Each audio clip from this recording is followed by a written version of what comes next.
ඔයාට මතකද මං ඔයාගේ හිත සනසුවා හරි ලස්සනට.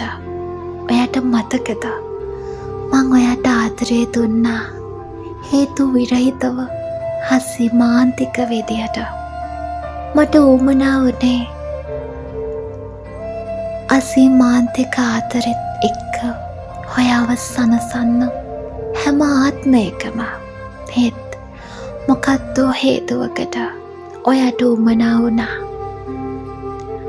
ඔයාව සනසන්න දෙන්න වෙන කෙනෙක්ට. ඉතින් ඔයාට යන්න ඉඩ හැරියේ දුකක් නැතුවම නෙමෙයි.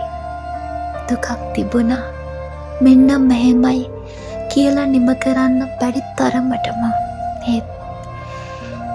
ඒ දුක යට කරන් මතුවුණා ඔයාගේ ඔය ලස්සන හිනාව, ඔයාගේ ඔය දිලිසෙන ලස්සන ඇස් දෙක. ඉතින් ඔයාට සතුටු වෙන්න ඉඩ ඇරලා දුක හංගන් මං හිටියා පැත්තක. ඒත් ඇත්තටම මට ප්‍රශ්නයක් තිබුණා මැනික.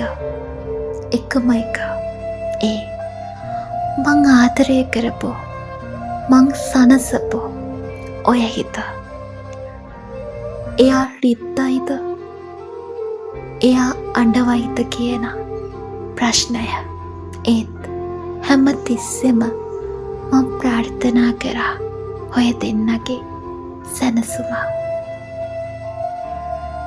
මං හැම තිස්සෙම ප්‍රාර්ථනා කරා මට පිපිච්ච නැති මල් ඔයාට පිපෙන්න මුළු ජීවිත කාලයටම. ඉතින් අදටත් මං ඔයාට ගොඩාක් ආදරය කරනවා ඔයා හිතන්නේවත් නැති විදියට.